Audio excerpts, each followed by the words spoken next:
Um bom dia a todos meus amigos que acompanham semanalmente o vídeo para refletir sobre algum tema.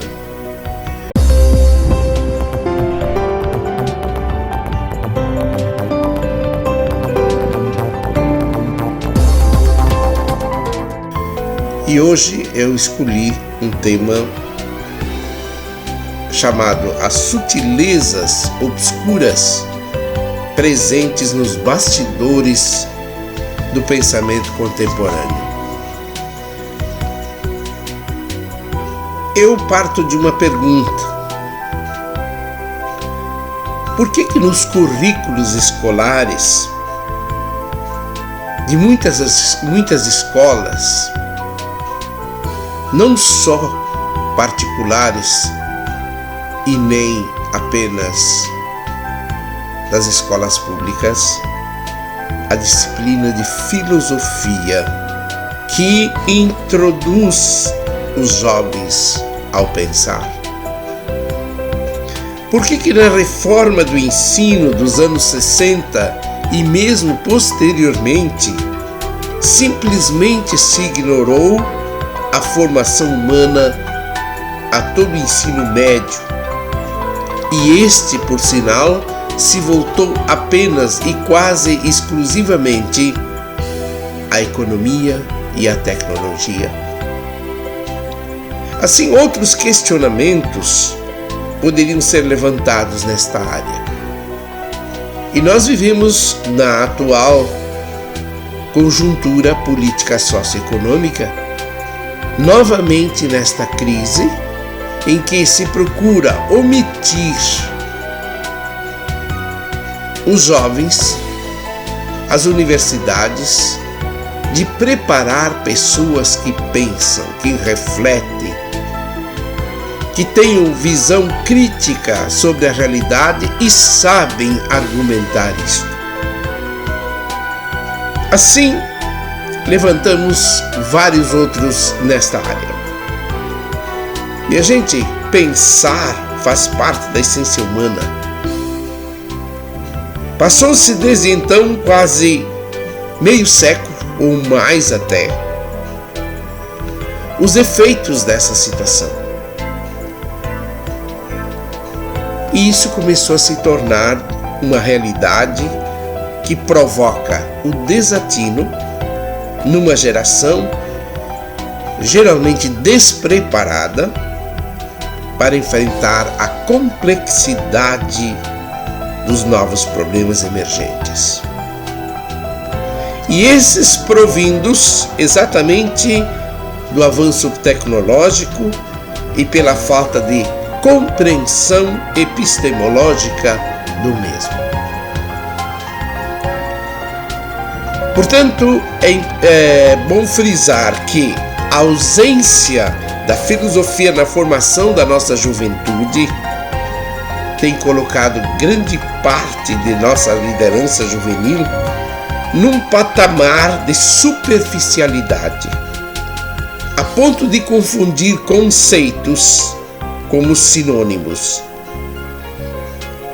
ou informação e conhecimento. É lamentável isso.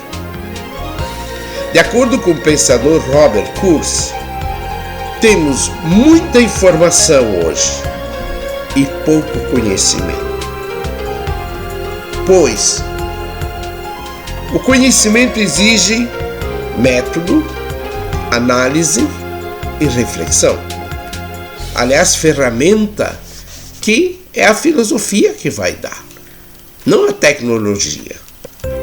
E daí inferimos que temas extremamente sérios, nos quais se coloca em jogo a sobrevivência da humanidade e a dignidade da pessoa humana, passam a ser tratados com leviandade por aqueles que deviam dar um suporte sólido, baseado não em sentimentalismos, não em emoções e modismos, mas sim buscando soluções simplistas, cujo pano de fundo sempre gira e tem girado em torno do mercado. Que tragédia, minha gente. Estamos colhendo isto. Porque, em vez de melhorar, se propõe novamente acentuar e frisar a ausência desse campo das humanas para segundo plano. Falta um bom embasamento filosófico, teológico e ético. Não temos por que dizer que é mentira, que é uma inverdade. E aí eu pergunto, os que estão votando leis a favor ou contra o aborto, a eutanásia, as células-troncos, será que tem a suficiente clareza científica, ética e filosófica para tal?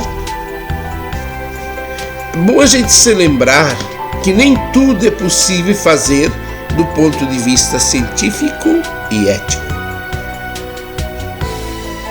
O que se passa nos porões da política e da economia frente a esses problemas e tantos outros? Com certeza, votos.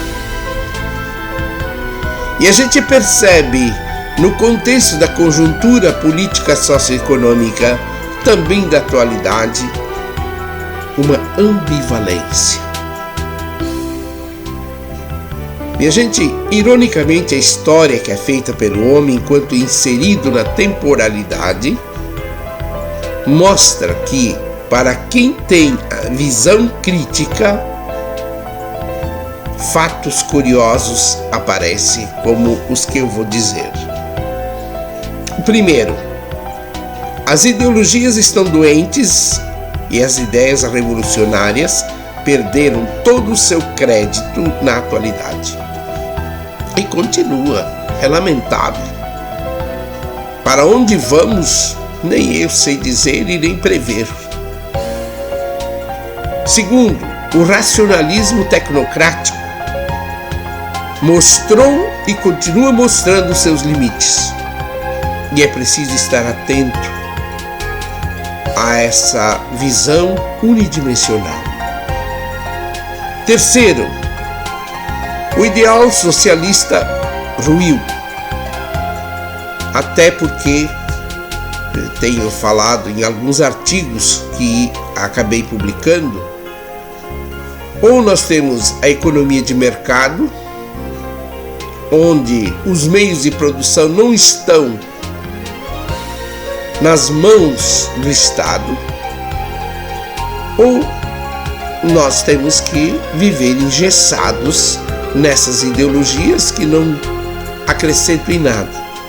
Embora é bom colocar que a economia de mercado, do livre mercado, ela não é simplesmente uma ideologia.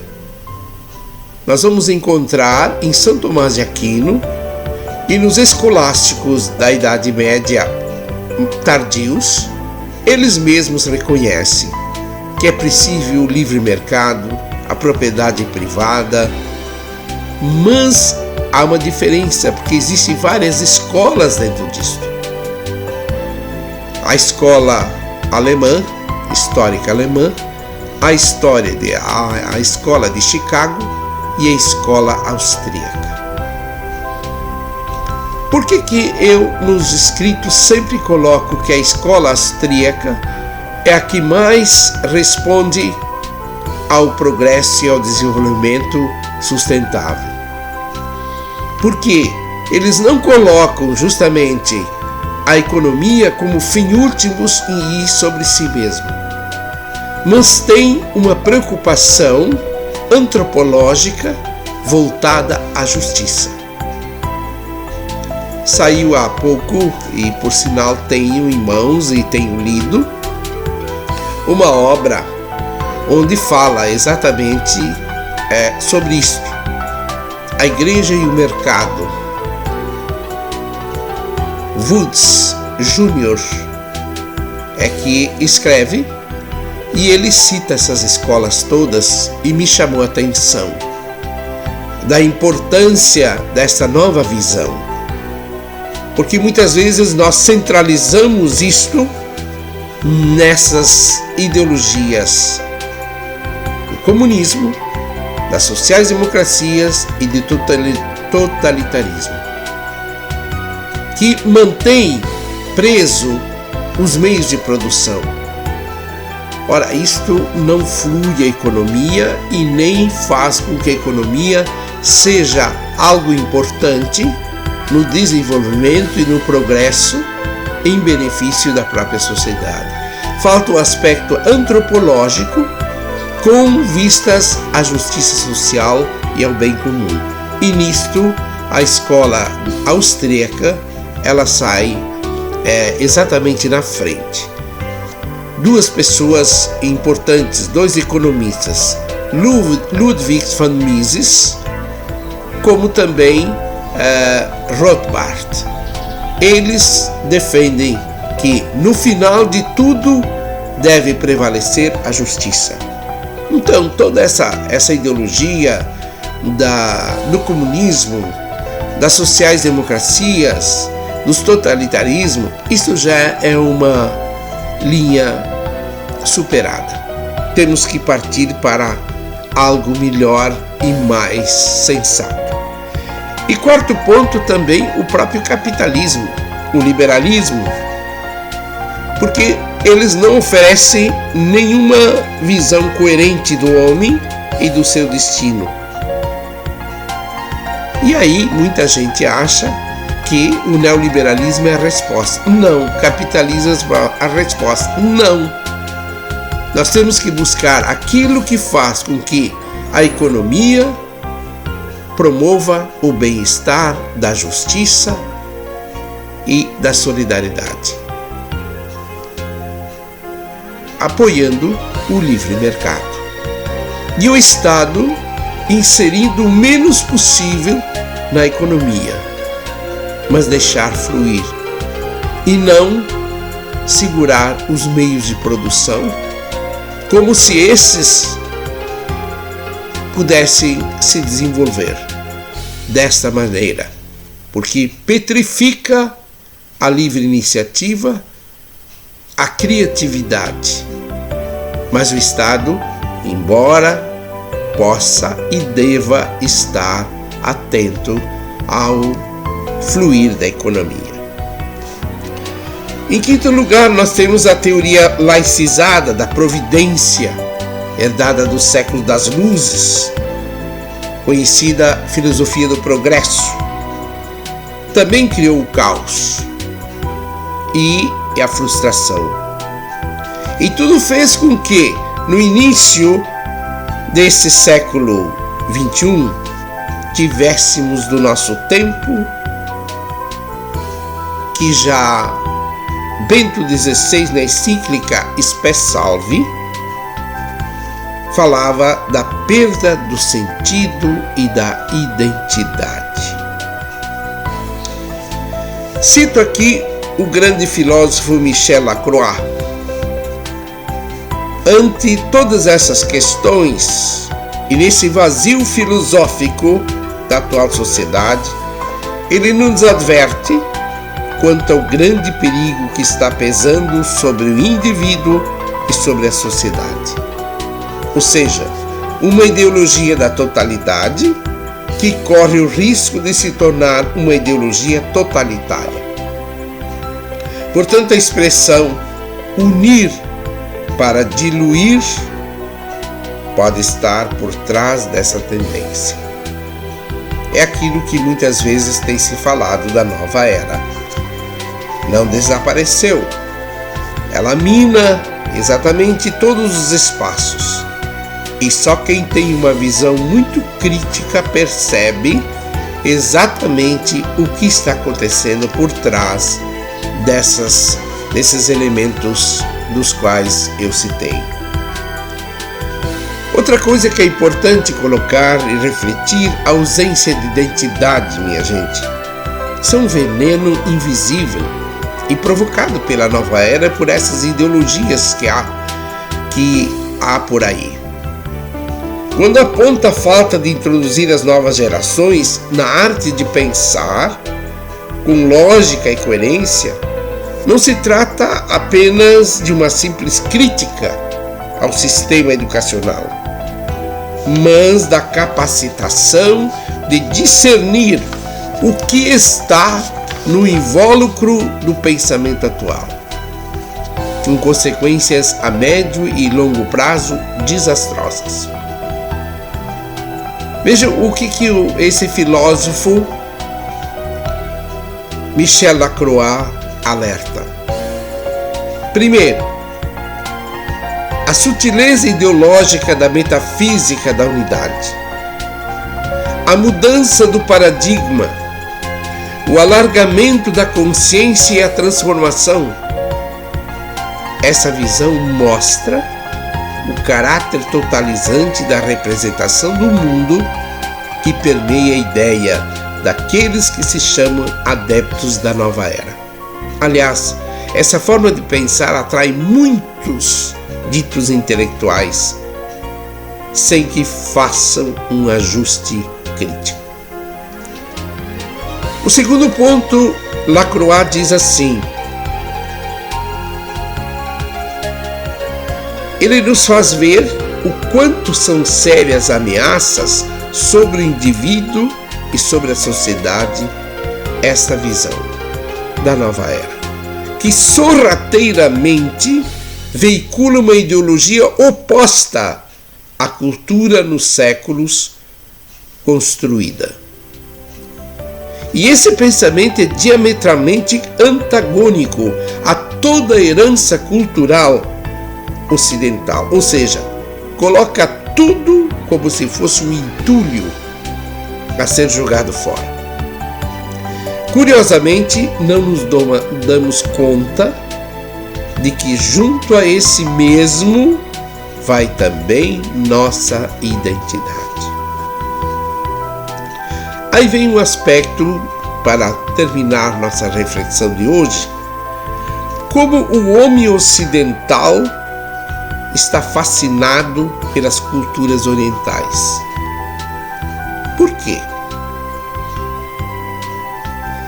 Penso que nem tudo também que a nova era critica está fora da lógica, mas é preciso discernimento. E é aí que sinto a necessidade da formação filosófica. Ou seja, da arte de pensar de forma lógica, sistemática e crítica. Por quê? Não podemos fazer um discurso fechado sobre nós mesmos, pois isso nos conduz à esterilidade cultural. A riqueza da cultura oriental é indiscutível. Exemplo, medicina alternativa, as terapias.